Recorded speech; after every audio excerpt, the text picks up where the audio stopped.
요나 1장. 주님께서 아미떼의 아들 요나에게 말씀하셨다. 너는 어서 저 큰 성읍 니느웨로 가서 그 성읍에 대고 외쳐라. 그들의 죄악이 내 앞에까지 이르렀다. 그러나 요나는 주님의 낯을 피하여 스페인으로 도망가려고 길을 떠나 욥바로 내려갔다. 마침 스페인으로 떠나는 배를 만나 뱃삭을 내고 사람들과 함께 그 배를 탔다. 주님의 낯을 피하여 스페인으로 갈 셈이었다. 주님께서 바다 위로 큰 바람을 보내시니 바다에 태풍이 일어나서 배가 거의 부서지게 되었다.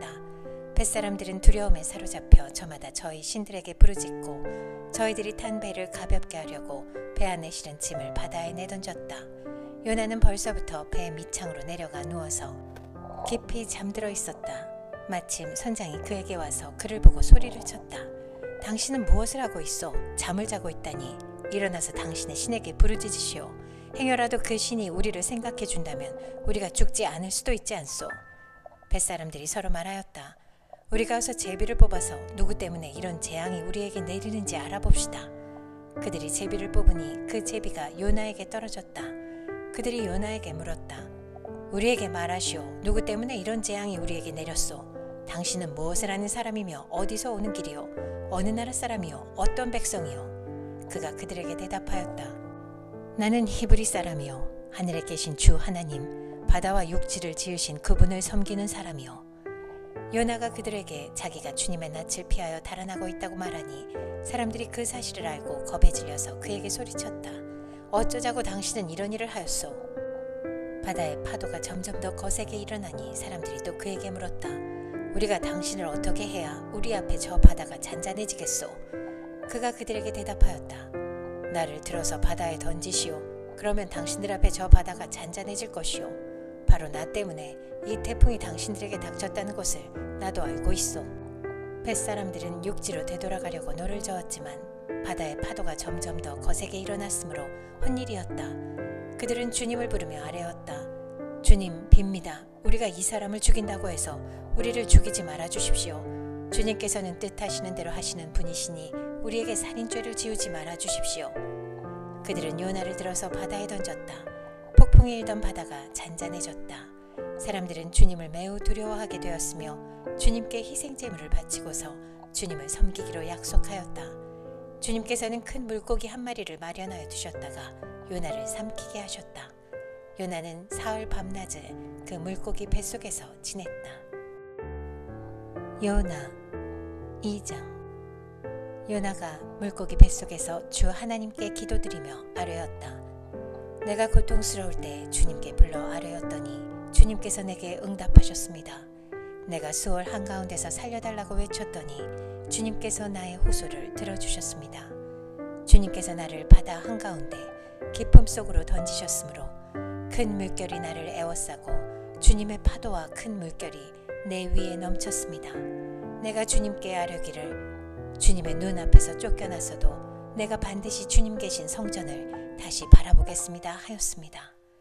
물이 나를 두르기를 영혼까지 하였으며 기쁨이 나를 에워쌌고 바다풀이 내 머리를 휘감았습니다. 나는 땅속 맷뿌리까지 내려갔습니다. 땅이 빗장을 질러 나를 영영 가두어 놓으려 했습니다만 주 나의 하나님 주님께서 그 구덩이 속에서 내 생명을 건져주셨습니다. 내 목숨이 힘없이 꺼져갈 때에 내가 주님을 기억하였더니 나의 기도가 주님께 이르렀으며 주님 계신 성전에까지 이르렀습니다. 헛된 우상을 섬기는 자들은 주님께서 베풀어 주신 은혜를 저버립니다. 그러나 나는 감사의 노래를 부르며 주님께 희생 제물을 바치겠습니다. 서원한 것은 무엇이든지 지키겠습니다. 구원은 오직 주님에게서만 옵니다. 주님께서 그 물고기에게 명하시니 물고기가 요나를 못에다가 뱉어냈다. 요나 3장. 주님께서 또다시 요나에게 말씀하셨다. 너는 어서 저 큰 성읍 니느웨로 가서 이제 내가 너에게 한 말을 성읍에 외쳐라. 요나는 주님께서 하신 말씀대로 곧 길을 떠나 니느웨로 갔다. 니느웨는 둘러보는 데만 사흘 길이나 되는 아주 큰 성읍이다. 요나는 그 성읍으로 가서 하룻길을 걸으며 큰 소리로 외쳤다. 40일만 지나면 니느웨가 무너진다. 그러자 니느웨 백성들은 하나님의 말씀을 믿고 금식을 선포하고 그들 가운데 가장 높은 사람으로부터 가장 낮은 사람에 이르기까지 모두 굵은 베옷을 입었다. 이 소문이 니느웨의 왕에게 전해지니 그도 임금의 의자에서 일어나 걸치고 있던 임금의 옷을 벗고 굵은 베옷을 입고 잿더미에 앉았다. 왕은 니느웨 백성에게 다음과 같이 선포하여 알렸다. 왕이 대신들과 더불어 내린 칙명을 따라서 사람이든 짐승이든 소떼든 양떼든 입에 아무것도 대서는 안 된다. 무엇을 먹어도 안 되고 물을 마셔서도 안 된다. 사람이든 짐승이든 모두 굵은 베옷만을 걸치고 하나님께 힘껏 부르짖어라. 저마다 자기가 가던 나쁜 길에서 돌이키고 힘이 있다고 휘두르던 폭력을 그쳐라. 하나님께서 마음을 돌리고 노여움을 푸실지 누가 아느냐.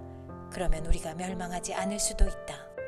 하나님께서 그들이 뉘우치는 것, 곧 그들이 저마다 자기가 가던 나쁜 길에서 돌이키는 것을 보시고 뜻을 돌이켜 그들에게 내리시겠다고 말씀하신 재앙을 내리지 않으셨다. 요나 4장. 요나는 이 일이 매우 못마땅하여 화가 났다. 그는 주님께 기도하며 아뢰었다. 주님, 내가 고국에 있을 때 이렇게 될 것이라고 이미 말씀드리지 않았습니까? 내가 서둘러 스페인으로 달아났던 것도 바로 이것 때문입니다. 하나님은 은혜로우시며 자비로우시며 좀처럼 노하지 않으시며 사랑이 한없는 분이셔서 내리시려던 재앙마저 거두실 것임을 내가 알고 있었기 때문입니다. 주님, 이제는 제발 내 목숨을 나에게서 거두어 주십시오. 이렇게 사느니 차라리 죽는 것이 낫겠습니다. 주님께서는 내가 화를 내는 것이 옳으냐 하고 책망하셨다. 요나는 그 성읍에서 빠져나와 그 성읍 동쪽으로 가서 머물렀다. 그는 거기에다 초막을 짓고 그 그늘 아래에 앉았다. 그 성읍이 어찌 되는가를 볼 셈이었다. 주 하나님이 박넝쿨을 마련하셨다. 주님께서는 그것이 자라올라 요나의 머리 위에 그늘이 지게 하여 그를 편안하게 해주셨다. 박넝쿨 때문에 요나는 기분이 무척 좋았다. 그러나 다음날 동이 틀 무렵 하나님이 벌레를 한 마리 마련하셨는데 그것이 박넝쿨을 쏠아버리니 그 식물이 시들고 말았다. 해가 뜨자 하나님이 찌는 듯이 뜨거운 동풍을 마련하셨다. 햇볕이 요나의 머리 위로 내리쬐니 그는 기력을 잃고 죽기를 자청하면서 말하였다.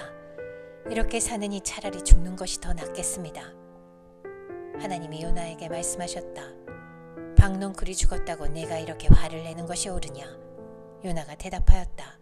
옳다 뿐이겠습니까? 저는 화가 나서 죽겠습니다. 주님께서 말씀하셨다. 내가 수고하지도 않았고 내가 키운 것도 아니며 그저 하룻밤 사이에 자라났다가 하룻밤 사이에 죽어버린 이 식물을 내가 그처럼 아까워하는데 하물며 좌우를 가릴 줄 모르는 사람들이 12만 명도 더 되고 짐승들도 수없이 많은 이 큰 성읍 니느웨를 어찌 내가 아끼지 않겠느냐.